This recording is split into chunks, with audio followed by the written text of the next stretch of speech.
അസ്സലാമു അലൈക്കും. ബഹുമാനപ്പെട്ട ഉസ്താദന്മാരെ, പ്രിയ കൂട്ടുകാരെ, നമ്മുടെ പ്രവാചകൻ നബി സല്ലല്ലാഹു അലൈഹി വസല്ലം തങ്ങൾക്ക് ജിബ്രീൽ അലൈഹിസ്സലാത്തു വസ്സലാം പറഞ്ഞു കൊടുത്ത ഒരു സംഭവബഹുലമായ കഥയാണ് ഞാനിന്ന് നിങ്ങൾക്ക് മുമ്പിൽ അവതരിപ്പിക്കാൻ പോകുന്നത്. ശരി, മിഅ്റാജിന്റെ രാത്രിയിൽ നബി സല്ലല്ലാഹു അലൈഹി വസല്ലം തങ്ങളും ജിബ്രീൽ അലൈഹിസ്സലാത്തു വസ്സലാമും ബുറാഖ് എന്ന അത്ഭുത വാഹനത്തിൽ യാത്ര ചെയ്തുകൊണ്ടിരിക്കെ ഒരു വല്ലാത്ത സുഗന്ധം മുത്തുനബിക്ക് അനുഭവപ്പെട്ടു. ആശ്ചര്യപ്പെട്ട ഹബീബ് ജിബ്രീലിനോട് ചോദിച്ചു, ഓ ജിബ്രീൽ, എവിടെ നിന്നുമാണ് ഈ മണം അടിച്ചു വീശുന്നത്? ജിബ്രീൽ അലൈഹിസ്സലാത്തു വസ്സലാം പറഞ്ഞു, അതാ ഖബറിൽ നിന്നുമാണ്. ആശ്ചര്യം വിട്ടുമറന്ന ഹബീബ് വീണ്ടും ചോദിച്ചു, ഖബറിൽ നിന്നോ? ഏത് പ്രവാചകന്റെ ഖബറാണത്? ജിബ്രീൽ അലൈഹിസ്സലാത്തു വസ്സലാം പറഞ്ഞു, പ്രവാചകന്റെ ഖബറൊന്നുമല്ല, ഒരു അടിമപ്പെണ്ണിന്റെയും തന്റെ 3 മക്കളുടെയും ഖബറാണത്. അടിമപ്പെണ്ണിന്റെ ഖബറോ? ഇത്രയും വലിയ മഹോന്നതയിലെത്ത ആ അടിമപ്പെണ്ണ് എന്ത് പുണ്യമാണ് ചെയ്തത്? ജിബ്രീൽ അലൈഹിസ്സലാത്തു വസ്സലാം സംഭവം വിവരിച്ചു കൊടുത്തു. കൂട്ടുകാരെ, ഇതാണ് എന്റെ കഥ തുടങ്ങാൻ പോകുന്നത്. എല്ലാവരും ശ്രദ്ധിച്ച് കേൾക്കണേ.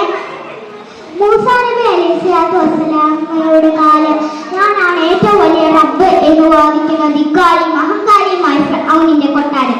ആ കൊട്ടാരത്തിൽ ഒരടിമ പെണ്ണുണ്ടായിരുന്നു, പേര് മഷ്ത ബീബി. മഷ്ത ബീബി ആരും അറിയാതെ മൂസാ നബിയെ കൊണ്ട് വിശ്വസിച്ചിരുന്നു.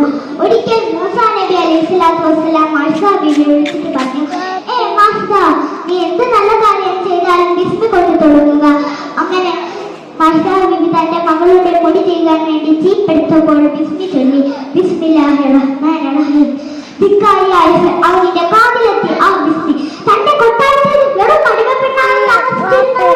ഇസ്ലാം മതം സ്വീകരിച്ചു എന്നറിഞ്ഞപ്പോൾ അവനിന്റെ രക്തം തിളയ്ക്കാൻ തുടങ്ങി. അഴിച്ചുകൊണ്ട് ഫിർഔൻ മഷ്ത ബീബിയെ വിളിച്ചിട്ട് പറഞ്ഞു, മഷ്ത, എത്രയും വേഗം നീ ഇതിൽ നിന്നും പിന്മാറണം.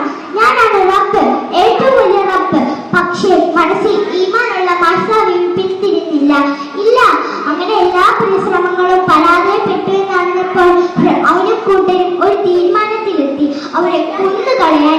അങ്ങനെ വലിയൊരു തീകുണ്ടം പണിത് അതിൽ തീ കൊളുത്തി വലിയൊരു പാത്രത്തിൽ എണ്ണ തിളപ്പിച്ചു.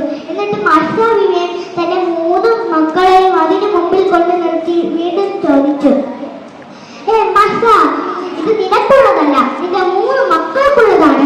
എന്തു പറയുന്നു നീ? വിശ്വസിച്ച മതത്തിൽ നിന്നും പിന്മാറുന്നോ? ഇല്ല, ഒരിക്കലുമില്ല. താങ്കൾ എന്നെ തുണ്ടമായി കഷ്ണിച്ചാലും കത്തിച്ച് കരിച്ച് ചാമ്പലാക്കിയാലും ഞാൻ വിശ്വസിച്ച ഇസ്ലാമിൽ നിന്നും ഞാൻ പിന്മാറില്ല. അങ്ങനെ മഷ്ത ബീവിയുടെ മൂത്ത കുട്ടി അതിന് മുമ്പിൽ കൊണ്ട് നിർത്തി വീണ്ടും ചോദിച്ചു, മഷ്ത, മാറുമോ നിന്റെ ഇസ്ലാമിൽ നിന്നും? യാ അല്ലാഹ്, എന്തൊരു ഭയാനത! മാതൃകത്തിനാണ് താങ്ങാൻ കഴിയുന്നത്. പക്ഷെ മഷ്ത ബീവി പിന്തിരിഞ്ഞില്ല. ഓടിച്ചെന്ന് കെട്ടിപ്പിടിച്ച് മുത്തം കൊടുത്തിട്ട് പറഞ്ഞു, പൊയ്ക്കോളും മോളെ, റബ്ബിന്റെ രാജസന്നദ്ധിയിലേക്ക്, സ്വർഗീയ ആരാമത്തിൽ ഇൻഷാ അല്ലാഹ് നമുക്ക് കണ്ടുമുട്ടാം. അങ്ങനെ അവർ ആ കുട്ടിയെ കഴിച്ചു കളഞ്ഞു. മഷ്ത ബീവിയുടെ മുന്നിൽ വെച്ച് തന്നെ അവർ രണ്ടാമത്തെ കുട്ടിയെയും കഴിച്ചു കളഞ്ഞു.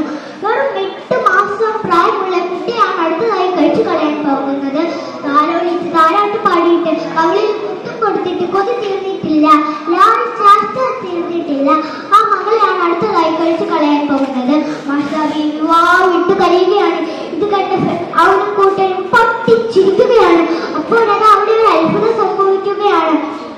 വെറും 8 മാസം പ്രായമുള്ള തന്റെ പിഞ്ചു മകളാ തിളയ്ക്കുന്ന എണ്ണയുടെ അടുത്ത് നിന്ന് വിളിച്ചു പറയുന്നു, ഉമ്മ, കരയല്ലേ ഉമ്മ, ഉമ്മ, വിഷമിക്കല്ലേ ഉമ്മ, ഉമ്മ, നമ്മൾ സ്വീകരിച്ചത് ഇസ്ലാമല്ലേ ഉമ്മ, ഉമ്മ, സ്വർഗീയ ആരാമത്തിൽ ഇൻഷാ അല്ലാഹ് നമുക്ക് കണ്ടുമുട്ടാം. തന്റെ പിഞ്ചു പൈതലിന്റെ വാക്ക് കേട്ട് മഷ്ത ബീവി ഓടി ചെന്ന് കെട്ടിപ്പിടിച്ചു പറഞ്ഞു, ഇല്ല, ഒരിക്കലുമില്ല, അങ്ങനെ അവർ ആ കുട്ടിയും കഴിച്ചു കളഞ്ഞു. തന്റെ 3 മക്കളെയും നഷ്ടപ്പെട്ട മഷ്ത ബീവിയോടുള്ള അവനിന്റെ അവസാനത്തെ ചോദ്യം, മഷ്ത, നീയാണ് അടുത്തതായി അഗ്നിക്കിരയാകാൻ പോകുന്നത്. നിന്റെ അവസാനത്തെ ആഗ്രഹം എന്താണ്? മഷ്ത ബീവി പറഞ്ഞു, താങ്കൾ എന്നെ കഴിച്ചു കളഞ്ഞതിനു ശേഷം കബറടക്കുമ്പോൾ എന്നെ കഴിച്ചു കളഞ്ഞ 3 മക്കളെയും ആ കബറിൽ വെക്കണം. അങ്ങനെ അവർ മഷ്ത ബീവിയെയും കഴിച്ചു കളഞ്ഞു. ഇന്നാ ലില്ലാഹി വ ഇന്നാ ഇലൈഹി റാജിഊൻ.